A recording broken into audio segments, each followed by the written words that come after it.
Hi, everybody. Welcome to the King and Weber podcast. It's me, Matt Graham, your host here, and I have a very special guest today. I have someone that was for 37 years.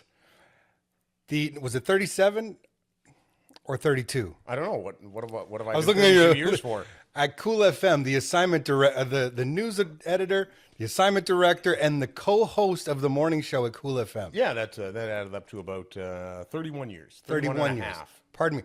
I think on LinkedIn it said 31.7. That was what. That might be right. That's where I got the 37. Please excuse my my poor math. But really excited to have you here. In addition to that, Brian was also elected to Waterloo City Councilor in 2014 and worked for 3+ years at Rogers 570 News as the afternoon host. Yep. Now coming to us as the executive director of the Center for Family Business. I cannot apparently hold a job. Well, I think 3+ decades would argue with that. Yeah, it's. I love the idea of doing something that gives back. Radio always gave me that opportunity. Well, I got to say, I'm sitting with a radio legend right now. I'm very excited to have you here today. You know what? It's nice to be remembered. I don't even get that at home. Let's be honest. No, but I've actually heard. You know who doesn't respect the work he's done? Bruce Springsteen's kids. It's like, probably true. The guy is the boss, and he's like, my kids don't even care about my music. No, it's the opportunity to give something back has always mattered to me. Radio, it used to be. It's not quite the same anymore. It used to be great for that. You had the opportunity to do interesting things and help out a lot of charities. That opportunity isn't there as much anymore, sadly. I spent 3 years with United Way. Everybody knows the good work United Way does. Absolutely, yeah, for sure. And the last couple of years as Center for Family Business, although we're a far too well-kept secret, we do some really important work too. And so that's kind of what keeps me going, the opportunity to help out. I absolutely want to talk about what's going on at the Center for Family Business, but I would be remiss if I didn't start our conversation today by talking about the fact that as we record this, our 24th Prime Minister, Mr. Mark Carney, was just appointed as the Prime Minister. What is your feeling about that? How do you feel about that? Well, you see people online get upset about it and say, oh, this is terrible. He hasn't been through an election. This is the system we have. This is parliamentary democracy. Let's live with it, right? Yeah. Sooner or later, you're going to get the chance to vote. Sure, it looked like a coronation. Again, it's not the first one that looked like that. Let's be honest, on either side. Exactly. This has happened with John Turner. This happened with Kim Campbell. And now it's happening with Mark Carney. I'm not against this. It's part of the process of parliamentary democracy. And to me, what we're looking at right now is potentially a remarkable turnaround, right? Like 2 months ago, I would have said you can run the Pope for the Liberal Party, and they're not winning. But now you look at it and go, everything's on the table here. I still personally don't necessarily believe the polls. The same pollsters that are saying it's really close now are the same ones who were telling us it was close in the Ontario election just a couple weeks back.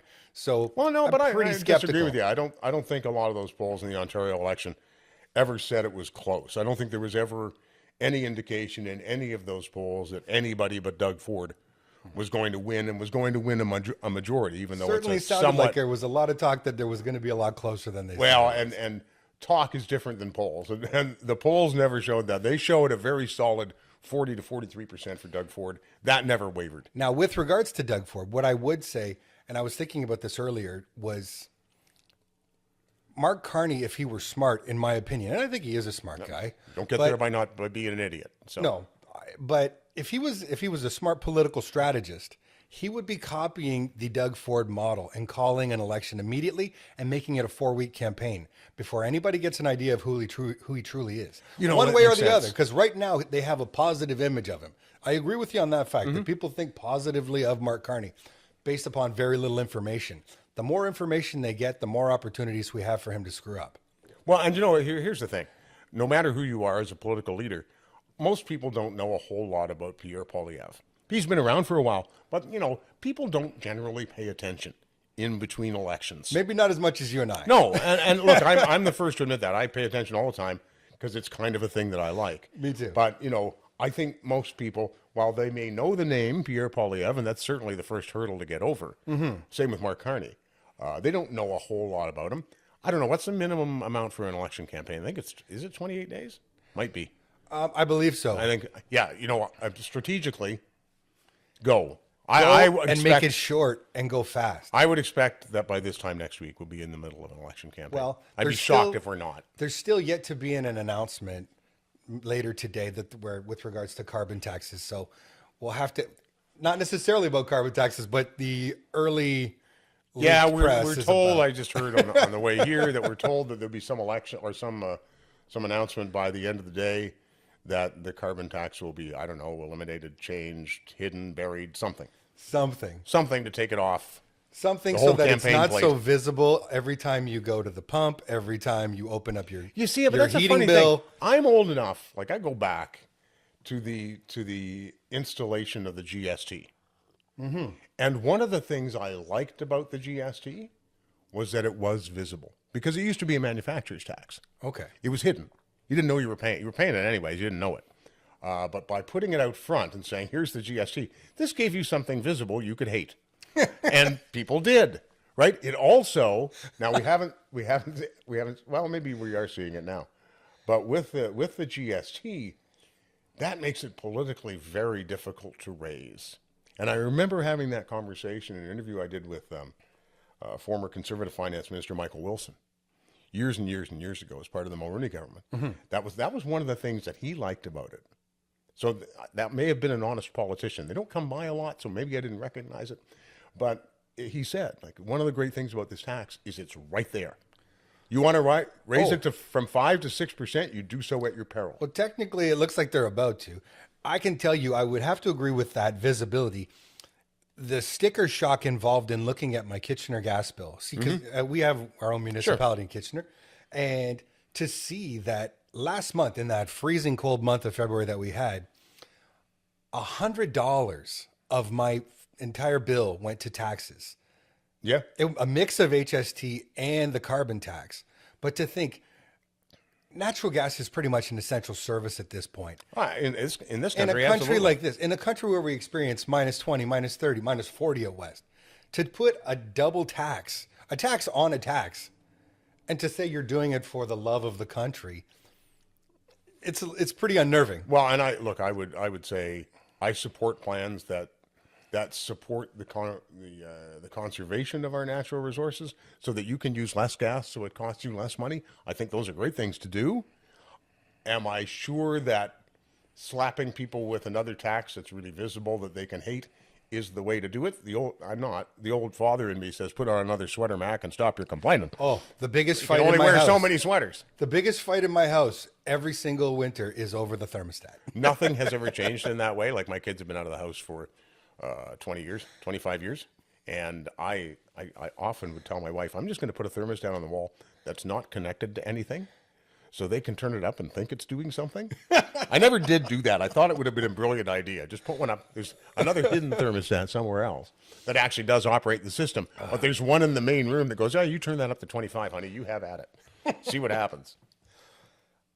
I would have to disagree with you just slightly there on these conservation strategies. I personally don't think that that's the right method. This idea of a carbon tax, this idea that we should personally punish ourselves as a nation because we have immense resources of natural gas and oil, that we should somehow punish ourselves to reach this net zero, to me makes no sense, and I'll tell you why. There are 2 billion people in this planet who use coal, dung, and wood to feed their families and heat their homes daily. There's no question amongst any scientists that those are the 3 worst emitters of carbon. If carbon is our real issue, why don't we come up with ways to get very cheap, safe, and reliable natural gas from our country to those countries, making our country prosperous and improving the lives of all of these people? Why? That seems like a much more logical solution. And maybe it does make sense. I don't know the ins and outs of how much that costs, whether or not they're even willing to buy it. Who's going to put the infrastructure in place? Yeah, on a bottom line, would it be better to send our natural gas all over the place because it burns much cleaner, much better than those other ways? Yeah, How do we do it? I don't think it's as simple as You've got to get pipelines built. and You've got to set up boats contracts. and tankers, and you got to have Yeah. all kinds of stuff going on. Do those other countries want to do that? They're lined up. Well, Japan was lined up. Greece Japan may has well come be. in. Greece came and begged us for natural gas. Germany has asked for our natural gas. These are all countries that where are they going to turn to? And it all comes down to the same thing. It's when the pain of the solution, or the pain of the problem exceeds the pain of the solution. Right? Agreed. You have to, and maybe we haven't reached that point I yet. think we're getting don't know. very close. I think we're getting close. It's interesting to see. I think there could be certainly a better way to handle our natural resources. You know, we've got lots of them. Absolutely. I We have don't. I tons. don't think the idea of somebody from the south coming up and taking them over is particularly pleasant to me. No. I don't to need who? that. To who is that pleasant? Yeah, I think we certainly could have done a better job, can do a better job, and hopefully we will. I hope so. I hope so. We are in the middle of this tariff/trade war with the United States. It's very unnerving. It's something I've just never. I don't think any of us had envisioned. You know, I think. Look, I think when Trump got elected, I think we all expected some level of change, and some people will adorably call it, well, that's just the way Trump is. Whatever. I think we all expected some level of change. I don't think we expected it like this. I don't think we expected to see trade policy made by intimidation and not negotiation. And even if this is a way, which I've heard from some people that, well, this is just the way Trump negotiates, that's not the right way to do things. You could have easily come in and said, you know what, I know we're not opening the USMCA until next year, but I would like to sit down and talk about these things. That seems like an adult way to do things, as opposed to calling people childish names. I don't disagree with what you're saying. What I would say is whether it's the right way or the wrong way to do it, it's how it's being done. It is the reality on the ground right now. Oh, absolutely it is. And, It's what we're look, experiencing. and I don't think anybody expected that. So that's fair enough. But Now, what we can be thankful for is it's going to force us to tighten up our act. I For don't know. too many years, we have sat back and we have trusted the United States to take care of things for us. And we have not built it. Like our military is in such terrible shape, we can't even house the people that are in it. And we know we don't have enough people as it is. And that's true. We have a neighbor to It's the going south to of force us. us to step up our own game. You know, the neighbor to the south of us has a defense budget that is bigger than the next 25 countries combined. All but one of them are allies. Like it's look, I understand that we need to at least have a military or at least a security system. Maybe it's not the military that protects our resources, protects our borders. But again, my mother used to tell me you catch more flies with sugar than with vinegar. No disagreement. Now we're getting some flies here.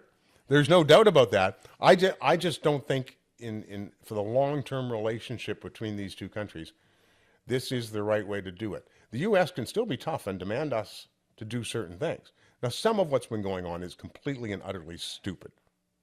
No question. You know, for Donald Trump to say, well, you have to stop the fentanyl from coming in. Let me ask you this question, Mac. Sure. Whose job is it to keep bad things out of this house? Mine. Thanks.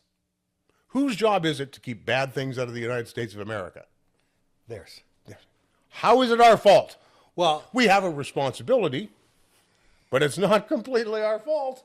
Come on. I'm not here saying, hey, look, Mac's got a neighbor in the house. I'm going over there to have a word with him. That's not happening. Well- come on. there is I felt the same way, I would say. I also recently discovered, though, in reading a few different news articles from some different media sources, that I did not realize was that of all the shipping containers that enter into Canada, only 1% are ever I checked. wonder how many are looked at in the United States. I think the number's a little higher. Not much. Furthermore, Much bigger volume. Rail cars traveling cross-border, how many of those are checked? Sure. 0%. Yeah. 0% of any rail cars crossing our borders are checked. And no argument. And That's it's a not- really easy way to get drugs into a country. Maybe it is. I don't know. I haven't done a whole lot of drug smuggling. But if you watch Narcos on Netflix, I think anybody who's watched Narcos on Netflix knows they've got a million creative ways to do I'm it. not sure that's a documentary, though. But anyway, you know, Not saying it was. You know the what point. I mean. Here's what I haven't heard. Okay. From the American administration is what's their plan to reduce the use of fentanyl? I haven't heard any sort of Nothing. a true drug strategy from the United Absolutely States. nothing outside of this. Drugs bad. That I've heard, and that didn't work in the Reagan era. So I think there are two parts to this. One, certainly, you want to crack down on smuggling. You want to make sure people aren't bringing this stuff back and forth across borders. But you also have to reduce the demand. And where's that? Because to me, that solves the problem. You reduce the demand, all of a sudden, the smuggling is not going to be as much of an issue because they're going to sell stuff that people want. And I'm not seeing any strategy on that. See, when you have a drug like fentanyl, for example, that is so unbelievably powerful,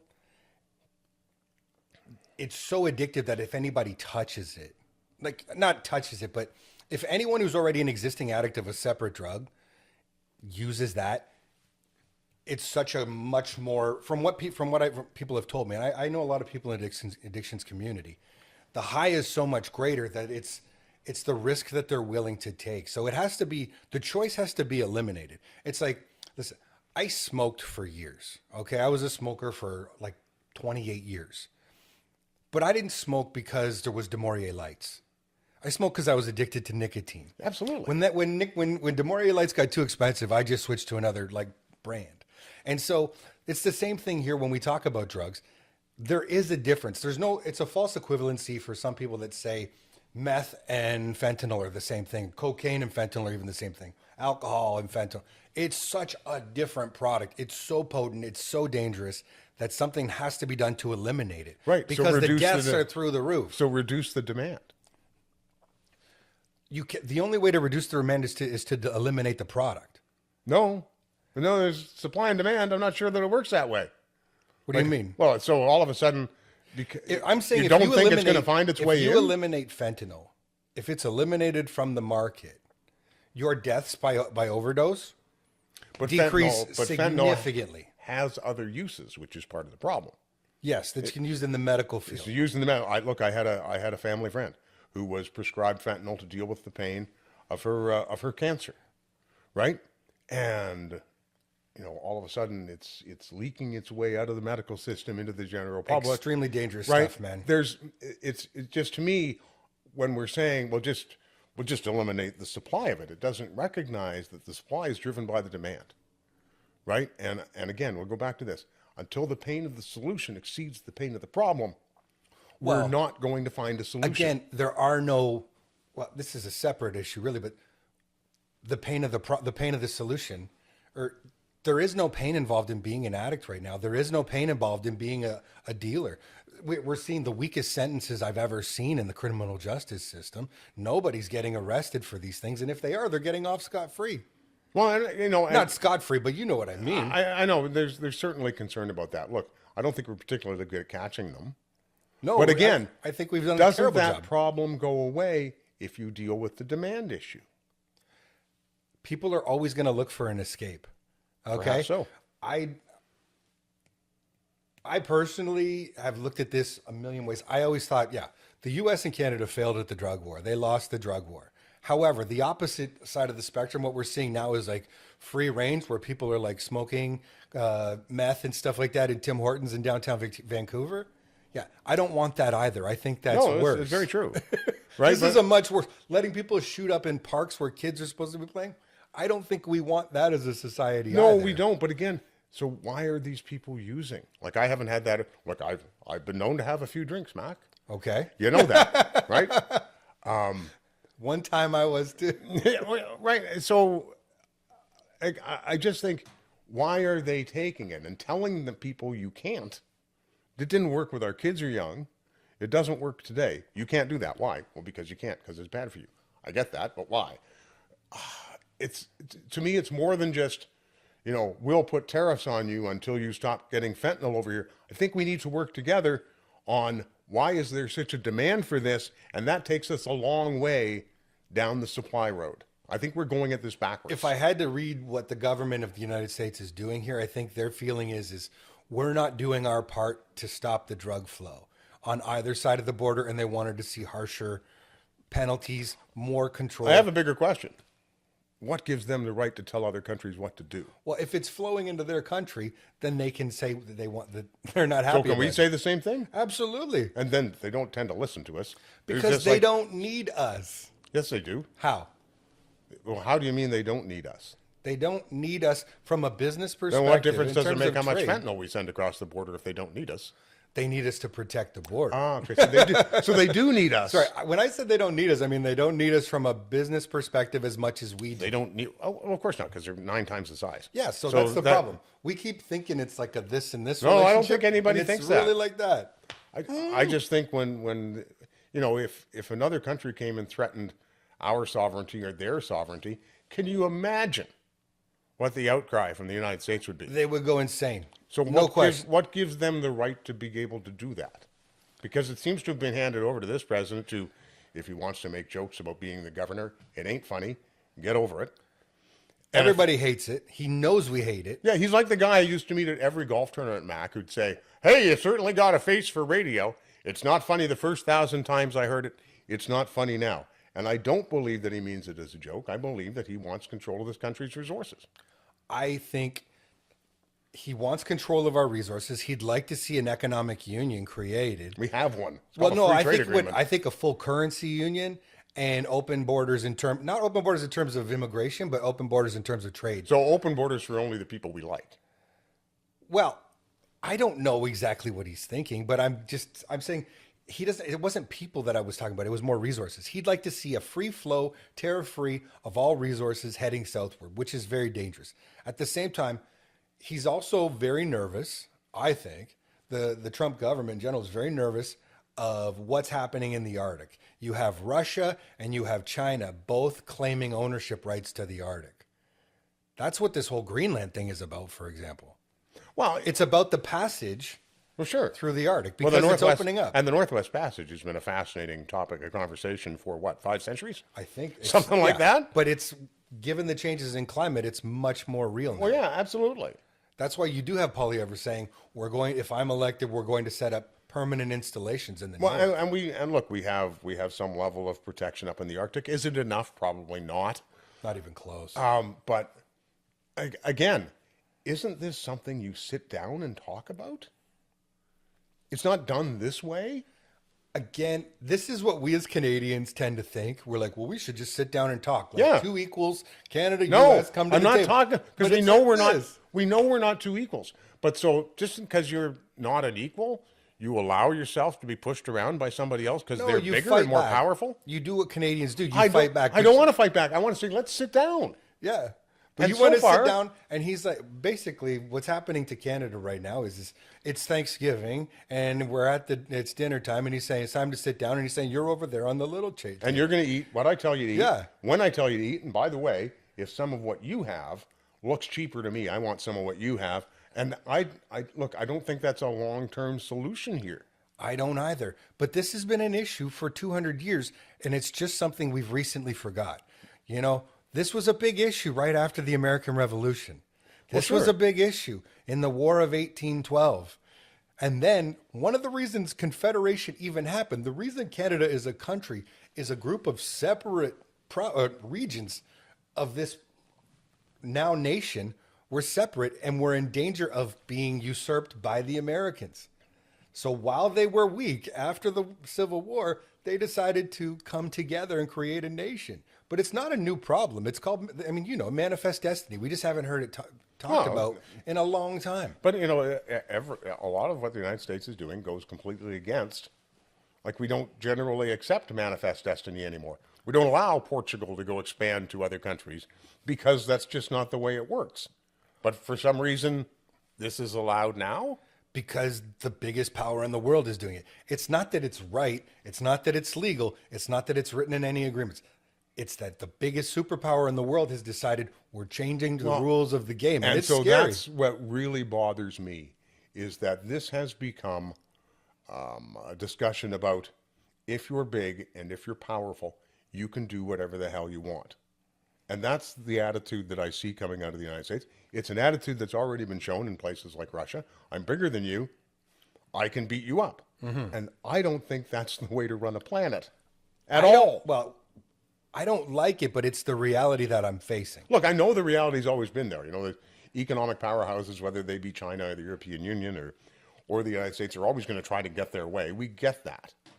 But to now all of a sudden outwardly say, look, I'd like to pick up that purchase of Greenland if I could, you know, or maybe I'll just take over this country right beside me. That, like, I don't know how anybody can see that as, well, it's just the way they're doing things now. I don't buy it. It's not right. I don't look at it as that's just the way they're doing things right now. What I look at, like right now in American media, we see this consistent comparison of Trump and the Trump government as a Nazism. I don't think you actually see that in all media, but I understand I see it a lot. It's out there on social media, which is different from responsible people. What I would say to that, when I think about it, is it's not really Nazism. What I think is this is not like World War II at all. But what it is like World War I. This is nationalism. There's no doubt about that. Yes. Right? And old agreements are being torn up. And if you can do that. Division is on the rise. Right? But if you can do that, then why do you make a deal with anybody? If the guy you made a deal with, which was the last free trade agreement, all of a sudden comes back and doesn't like it, there was an opportunity for renegotiation. It was on the books. It was scheduled. So why can I trust you? That's what our world order has been built on. The trust is completely broken. This is what I'm saying. This is why I say when it reminds me of World War I think it's far more similar to World War I than it is World War II. And so look, the United States has a nice chunk of land. You know, if you were to do on a purely real estate basis, you go, you know what? That's a nice place. It's got lots of ocean front. The temperatures are good there. It's very powerful. It's the biggest economy in the world, right? Certainly some people get left behind. That happens in every economy. But I look at that and I go, this is a nice place. And then all of a sudden we need more. We need more, right? And that to me just eats me up the wrong way. You're good, build what you have. And this tendency of, you know, go America and my country's the best. I hate that term. They're hyper-patriotism. No, I hate it from any country. I hate it when people say, oh, Canada's the best country in the world. No, you know what? It's really good for you. Good for a lot of people.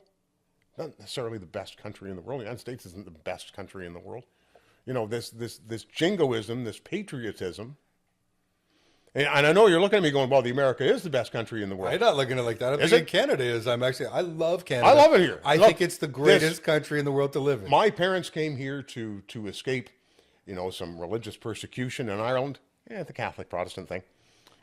I personally bit of a problem for a while. I'm orange and green too, so right? I understand. So they came here for that. They built a better life that I don't think would have been possible in Ireland. No. I think that's true of the vast majority of people who come here. So this is a great country. But I think when you go around waving the flag saying this is the greatest country in the world, that there's a tendency to kind of look past, wait a minute, there are some things we can fix. And we're not alone in that. There's all kinds of, every country. I don't think it's a binary thing. You can be patriotic and recognize that things need to be fixed. But I think sometimes it just tends to mask it and people look past it. Right? Well, in my opinion, at this point, we're so far on the opposite side of the spectrum where all I hear about, like the Liberals' slogan for the last decade should have been, we're sorry. I think that's all they said for a decade. We're so sorry. We're so sorry. Canada's really bad. We did terrible things. We're a terrible group of people. Yeah, we apologize. That's all I heard for a decade. I don't think there's any truth to that, but that's okay. I understand because of the way we consume messages these days, it can all become, you know, very much, this is all I hear. This is all I hear. You know, I think, look, I like to take it away from the politicians now and then and just leave it in, like, you and I agree on one thing. It's a great place to live. Yeah. It's a great place to raise a family. It's a good place to do business. It's all of those things, right? But we don't have to be the best in the world. We can just be really good for the people we have here. Nothing wrong with that. And we can still be proud of ourselves. But we can go out and sell ourselves to the world too. Absolutely. And we can bring all of our goods and our resources with us. Look, the organization I'm with, the Center for Family Business. Yes. We have people who sell their products within a 100-kilometer radius. We have people who sell their products across Canada. All right. We have a member whose 90% of their business is with the United States. Tough times right now. For sure. It's in the metal industry. Tougher times right now. And we have people who sell their products around the world. And you would be amazed at some of the products that are created here. One of our members is the largest producer of rape evidence kits in the country. In North America, you mean? Yeah. Wow.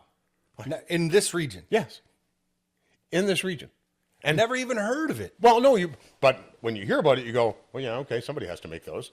I get it.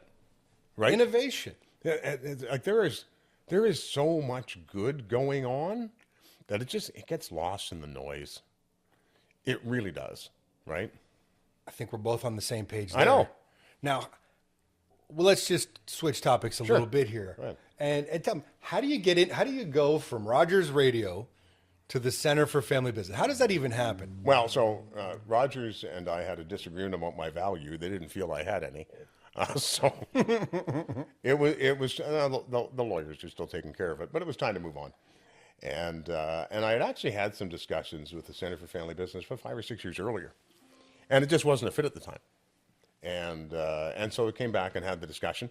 And look, I've been around town for a long time. I know a lot of people, through charities and social service agencies and business organizations. I've met a lot of people over the years, and it's an organization that I think has an awful lot of value, because family-owned businesses are a different dynamic, from regular business.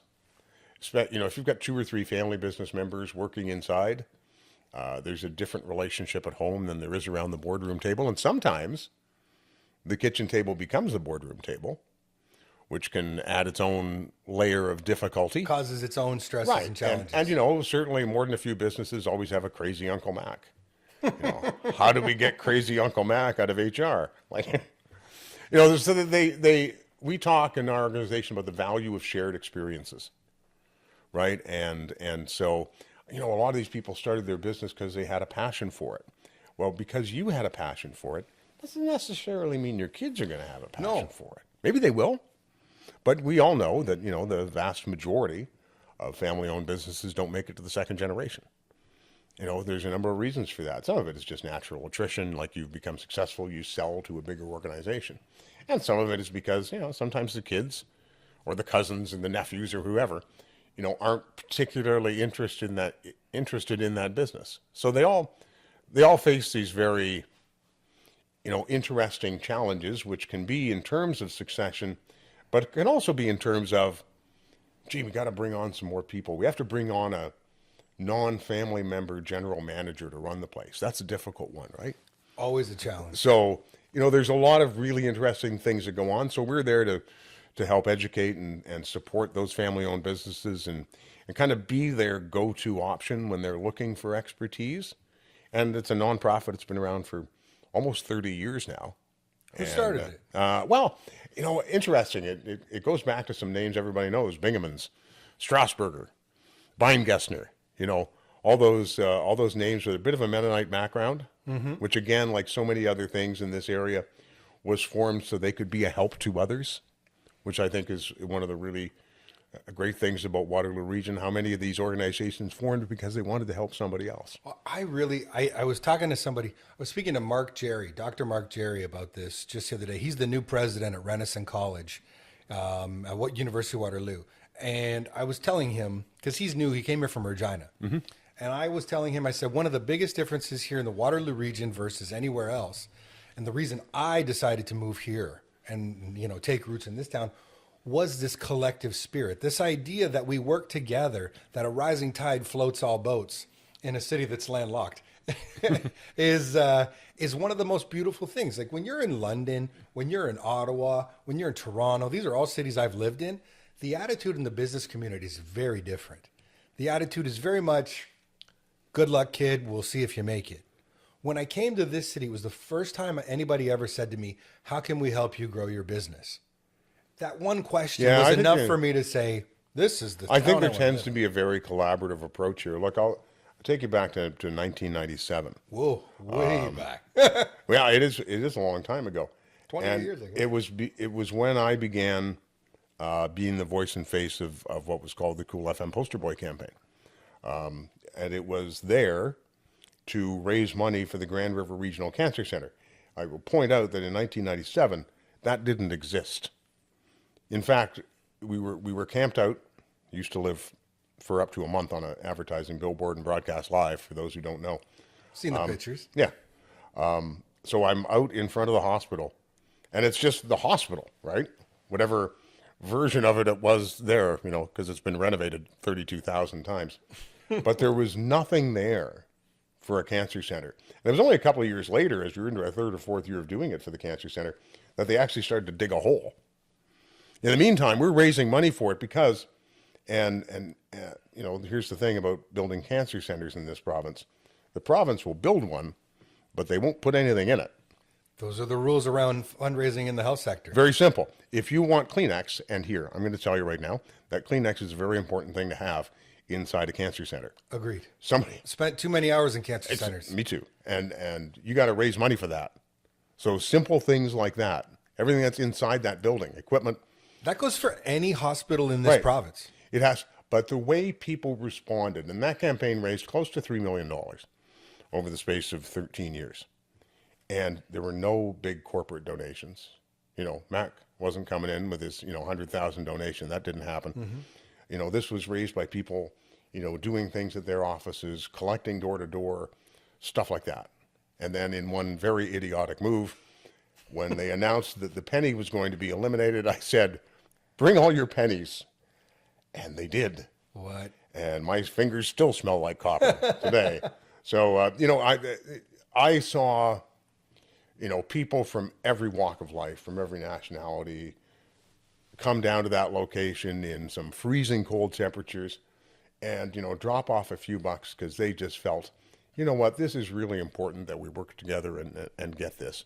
And there hasn't been another radio station campaign like this in other parts of the country. People tried, but they failed. They never took off the way they did here. And I think it was because of exactly what you've talked about, the tendency of people here to want to step up and to want to help and want to collaborate with each other. It's remarkable to me. Now, for a guy who wasn't born here. Though, little fun fact, the Grand River Hospital, talk about the collaborative spirit, when that building was first proposed, not erected, but proposed, the land was donated by the Seagram family. Yes. So there's this long history of constantly giving back. And it's really that, like I said, that's what made me love this city. It's what made me want to set up my business in this city and to set up my family here. I really truly believe that the Waterloo region is the best place to live, work, and raise a family in Ontario. We're not the sexiest place. We're not the most beautiful. There's beaches other places. There's, better forests. But Monday to Friday, this is a great place for everyone to live and raise a family. We moved here in 1983, February of 1983. I got my first job in London, which was answering the phones at a radio station. Which one? CFPL 980. Oh. I was answering the phone so I could tell people the soccer scores. This is pre-internet. The only way you could get the soccer scores was from the radio station. So that's where I learned how to pronounce the names. And then later on, reached a pinnacle of success because they fired me. That happens in radio, and then you've made it. So then worked in Windsor for a year, in Woodstock, and then came to Kitchener-Waterloo. And neither my wife nor I had ever actually been in Kitchener-Waterloo, despite the fact that we grew up just north of London. Where are you from? Well, I'm originally from Murrayville, British Columbia. Okay, but north of London. North of London, my family rented a home near Ilderton. Listen to you bragging. I know. And then we lived in Arva. You know where Arva is? Arva basically is London. I'm from Strathroy, so I'm just So my brother lives in Strathroy. I'm right down 22. Yeah, my brother lives in Strathroy. Okay, so yeah, Ilderton is, for those who don't know, it's basically a suburb of London. Yeah, it's about 15 minutes north, maybe. Not anymore. I believe that pretty much. I believe halfway between Lucan, home of the Black Donnellys, and London. So I grew up in that area. Went to Medway High School, just north of London. Go Cowboys! You go Cowboys. Well, you had the Strathroy Saints, right? You weren't those. I went to Regina Monday College. Oh, the Titans. That's right. Yeah, we used to slap you around in football every year, but that's a long story. But we grew up in that area. We'd never actually been to Kitchener-Waterloo. First time I came to Kitchener-Waterloo was the day of my job interview, and And the job interview was the easiest I'd ever had. Some old guy said, "Say, pronounce that Burke, do you?" Yep. All right, start Monday. We're good. So, and we didn't know any. That was at Kool FM. Yeah, well, I was at that point. It was CFCA FM, All right. which was the music of your dead grandmother's life. It's 1983. It's a different time. But when I think of you on Kool FM, I think of you, and this is in a tribute fashion, as one of the last rock and roll DJs.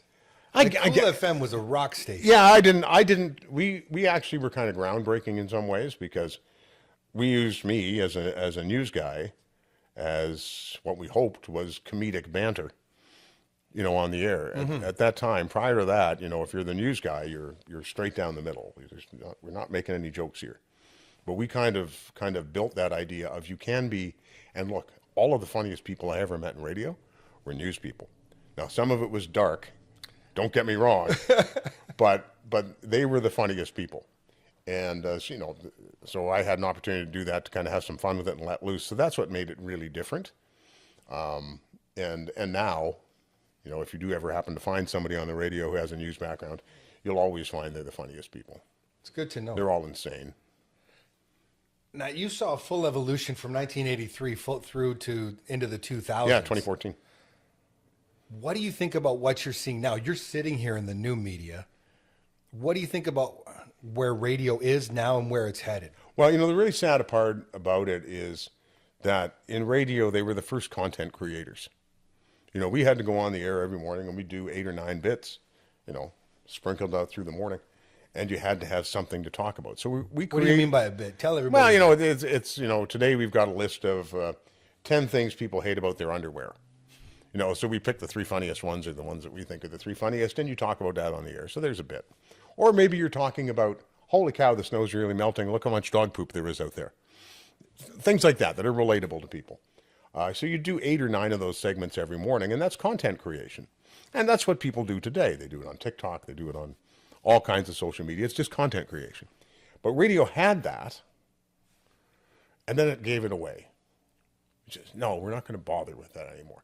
So most of the corporate interests and most radio stations are owned by large, big companies, which may or may not be red or blue in color. And they've eliminated a lot of the live broadcasting. They've eliminated a lot of the opportunity for those broadcasters to get out in the community and do some charity work. They've eliminated the local discussion. They're no longer required by the government to air local news and information, so they don't. There just isn't. Because it's cheaper. Yeah. Right? And because it used to be that you were required to air a certain number of minutes per week of news and information. So let's say, for example, it's 3 hours a week. Sounds like a lot, but that's 180 minutes divided by 7 days. It's 25 minutes a day. That's 8 3-minute long newscasts.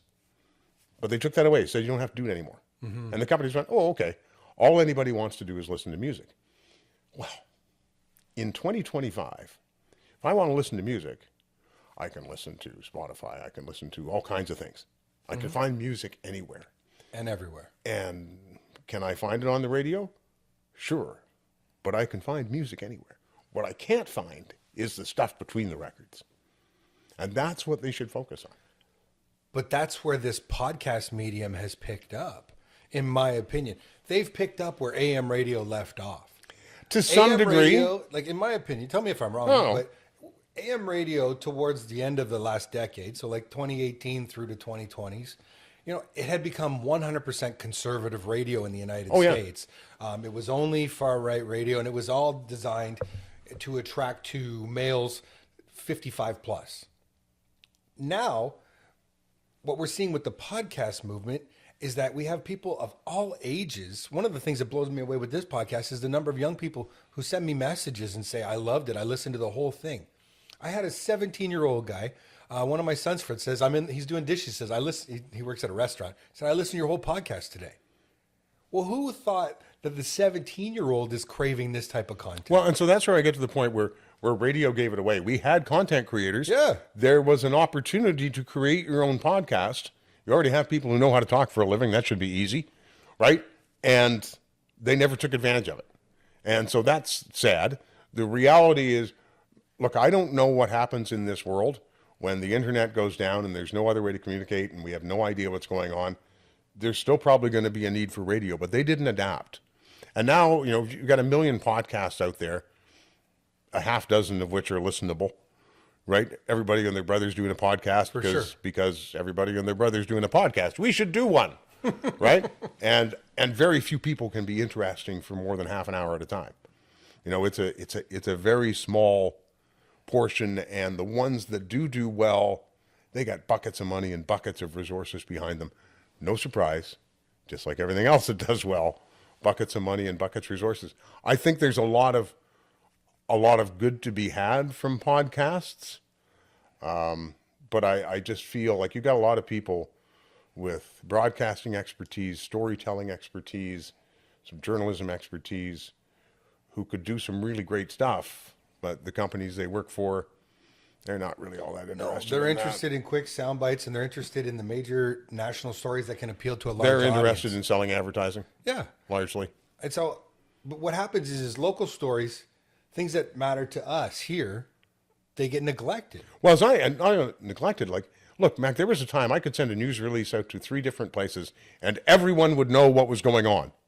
Everyone. You know this from having to get the word out about the KW Trivia Challenge. April 25th. It's hard. I did what I could. It's hard to get the word out because it's okay. Where do I send it? The algorithms have divided us on social media by, whatever we happened to look for yesterday.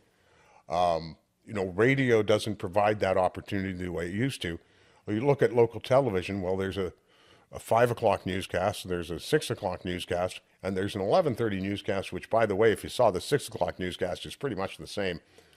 Almost exact. It's just. But we're also just getting the headline now, Brian. We're not we're not getting into the topic like we used to. So I'll give you. That's because I don't think people have an interest in it, Mac. To be honest, people have been trained to become. Market. It's just not, the product's not there. Well, there's a market for things that are really, really interesting, but for the most part, the market today is read the first 2 sentences. People do this. We do this as we scroll, right? We read the first 2 sentences and we move on. For some stuff, we might stop. Does it look a little appealing? deeper. Is it interesting? Right. And so, but the beauty of a podcast is I don't have to have 100,000 listeners, and I don't have to pay a staff of, $300,000-$400,000 total over in payroll. I can do this as an avocation as opposed to a vocation. Oh yeah. And we can talk about stuff. So we didn't even get into, you're a former Waterloo City Councilor. Yeah. You have seen how the sausage is made now. Oh yeah. Now, just recently, I wanted to talk to you about this. We hear about affordable housing literally every day in this city, at least maybe this province, every single day. So Dorothy McCabe and the Waterloo City Council finally decide they're going to open up the last suburb. This was news last week. This was last week's news. That's up in the Northfield area, right? Conservation Drive off of Northfield. Yeah, that was actually in front of us when I was on council. There was some talk about that area. It may not be exactly the same, but there was some outgrowth coming in that area at that point. It's the last piece of the city that they, within their boundaries, that they can develop. Yeah, there's a hard line around the city. The cost for development fees. We talk about affordable housing on one side. The cost to develop a single detached dwelling in that suburb is projected to be $66,000. For development fees for the city. Yes. Okay. And I get that that's a problem. Well, but you don't take the development fees. How does other stuff get built? How do you make a house affordable when you're paying $66,000 before you've even touched a shovel? Plus, you have to pay for the whole lot. Yeah, I get it. But again, my point comes back. If the city doesn't get any money from that, how do they maintain sewers? How do they maintain roads? How do they do all of that stuff? Well, the other thing becomes, how many things should they be doing? Good question. Now, Dorothy McCabe has proposed a 22% increase on you guys over the next 3 years. Yeah, I know. No, look, the city. You live in Waterloo. I live in Kitchener. I live in Kitchener now, actually. Oh, you moved? Yeah, I moved. Welcome. We're so glad to have you. But here's the thing. Look, the cities are in a very difficult position because for every guy who may be like you and says, well, maybe the city shouldn't be doing these things, other people want the city to do those things. But at the end of the day, should they plow our roads? Clean streets, safe clean drinking water, good utilities. Okay. So we've got that kind of stuff for the most part. Some people may argue about the safe streets. I don't know the solution to that, but it's expensive to have cops. Police are very expensive, but they're very worthwhile. It's expensive to have firefighters. Firefighters are also still a worthwhile, but they keep losing the union arguments with them all the time. Oh, it's a system that just doesn't work, to be honest. It's bankrupting some cities, but that's not, I guess those aren't the worst of the issues myself. It's the other outside issues. Like the city of Waterloo admits that they don't have any money, right? They tell you that they have to put they have to increase taxes by 22%. And then at the same time, they go out and they buy a piece of land for $3 million. And they say, we're going to put affordable housing on this now. But to put affordable housing on this, I got to charge $66,000 to anybody who has any dream of owning a new house in Waterloo. Yeah. It's freaking crazy. I know, but if that house is worth $1 million, is it? Well, but then it's not affordable. Okay. But what are you talking about when you're talking about affordable? I'm talking. Are you talking about geared to income? What I'm talking about is when I was a kid and when you were working at Kool FM, somebody could be working down at Bud and they could have a high school education and they could afford a home in Kitchener or Waterloo and their wife had the choice to work or not work. Now, that's not even an option. Now, that same house that the guy who worked down at Bud used to own, if I am a doctor and my wife is a nurse practitioner, we have to save for 11 years just to get a down payment on it. So maybe we That's shouldn't. crazy. Maybe we shouldn't treat houses as a commodity. Well, As an so you investment. want a government intervention on housing? No. All I'm saying is, of the things that have increased the most over the last 20, 30 years since, this world where, people stayed at home to raise their kids and stuff like that, what's risen the most? I think real estate's been one of the biggest Yeah. things. Why is that true? Why is it true? Well, it was the big factor was the stock market drop of 1999, 2000. It was a big issue because at that time you couldn't invest in United States stocks. You couldn't invest in U.S. mutual funds. The vast majority of baby boomers in 1999, which was the biggest cohort, all had their mortgages paid off by 1999, the vast majority of them. So suddenly they had all this extra income. All right? You follow me? It's a long story, but I'm going to play it out. No, we can't have a long story because... Okay, time's going. Bottom line is there wasn't enough stuff to invest in, so people just kept dumping all this extra money that they used to put on their mortgage into the Canadian Stock Exchange. We don't have enough stocks to do that, so they picked one or two like Nortel and said, "Oh, we're just going to keep putting money in." I got to check on my Nortel stocks. Oh, wait. Kaboom! They're in the package with my BlackBerry stocks. Kaboom! Market crashes and it goes down to the floor. What does the government do to intervene? Drops interest rates to the floor. Suddenly, everybody's buying properties because they don't want to put money in the stock market. They start dumping it into real estate. But here's the I know long story it can be, but here's the issue that I look at, and that is that every time people would complain, the price of houses is too high. 2 out of every 3 people who heard that said, "No, it's not, because my price is going up and I own it." So there's always going to be this battle here, and when we've talked about this affordable housing issue, my question has often been, what are you talking about? Like, what do you mean by affordable? Do you mean geared to income? Like, do you mean we have systems like that in place? Or do you mean, are you talking about here's what an average income is? And that is therefore an affordable house? We don't have a definition of it. We just toss the term out there. And we don't really have a definition. I think that the Canadian dream is still something to be sought after. I think that everybody that lives in this country should have the opportunity to work at a job full time. They can work hard and afford to own a home and a single detached dwelling. When I say a home, I mean a single detached dwelling. Sure. And I think we have so many restrictions and so many regulations from municipal government in particular in every municipality in this province, not just Kitchener-Waterloo, that prevent further growth. And it's stifling all the building that could be taking place. The economics of supply and demand apply everywhere for some reason except for when it comes to housing. And then everybody says, no, not housing. No, but we don't have enough supply. Builders and developers have made a lot of money over the years. Like, they're doing okay, right? Not right now, from what I'm hearing. Look, I'm in a different world. I'm not seeing a lot of people going under. I think they've done pretty well over the years. Right now, they're on a fine line, I can tell you. Well, and sure, there are waves up and down in every industry. That happens all the time. But I think if we looked over the last 25 years, we'd say most of them have done pretty well, right? But if they had there's a lot of people making money off housing. Center to your for Family point, Building, Center for Family Business. That's your job, right? Harold Furr, David Furr. I just Furr saw Harold Homes. today, as a matter of Great fact. people, right? Yep, bought a house from him. Harold Furr, the first home he built, I remember hearing this, David has told me the story a few times. First homes he was building over off Krug Street, that was one of his first developments. He did the design on a piece of paper that he drew himself, and he had the approval done in 2 weeks. Right. That house is still standing there today. I don't know. Well, I know, but we And don't know the so- ins and outs of that. But should that just be the way it is? Write it out and somebody approves it like that? It should be much simpler and much should be. faster. I don't doubt- Absolutely. I don't think disagree with that. 100% it should be. And it shouldn't be a massive process where it takes the very piece of property we're sitting next door to. This land has been ready for development for 7 years, and it still sits at City Hall. Now, do you know that for a fact? Yeah, because we look into it all the time. Okay. But has the owner of that land told you that, or the city told you that, or both, or nobody? Both. Both. And again, I don't argue And with when you. they bought it, we're like, we're going to be ready to build in 6 months. And we said, sure you will. Okay. Well, but here's one of the things that the number of times that I'd sit at council and a developer would come and say, well, we'd like to do this and this and this and this and this and this and this, but you're going to have to change this and this and this in order for us to do it. We'll give you $10,000 per extra bedroom. Okay, so now we know what we're doing here, right? Like we're just negotiating a price. And everybody always wanted something. Or conversely, people didn't want something. So they didn't want this house next door developed. Right? And so that constant battle, it should be easier, but you got so many things to protect and juggle at that level. Look, I've gone through it.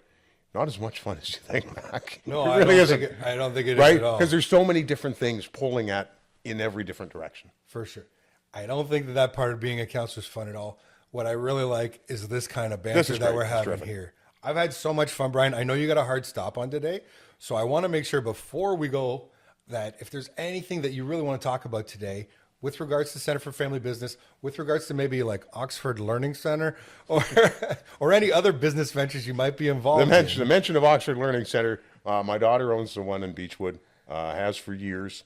Allison, great. Allie's a terrific Person. kid. And if you get a chance to meet her, you likely won't get a word in edgewise. But that's Takes after her dad. part of her charm. You know what? As far as the Center for Family Business goes, we're a really well-kept secret, and that's too bad. I think for a lot of family-owned businesses, especially if you're starting to build and really move along in this economy, this is a great place to be where people who've had similar experiences can help you out and recognize that we are, more than anything else these days, we're thinking of, it's a Japanese writer who said, we are individually but one drop, but together we can be an ocean. And that's what we're working through at the Center for Family Business. We're only one drop, but if we all work together, support each other, we can offset some of the impact of these tariffs and the other things that are going on. So we are just one drop, but we are becoming an ocean. Cool. Well, Brian, thanks so much for coming by. You are welcome to come here anytime. I'll put the coffee on. Perfect. We can talk shit for an hour anytime you're ready. Crack the fridge next time. Thanks again, everybody. I appreciate you tuning in. Have a great day. This is the King and Weaver podcast, signing out.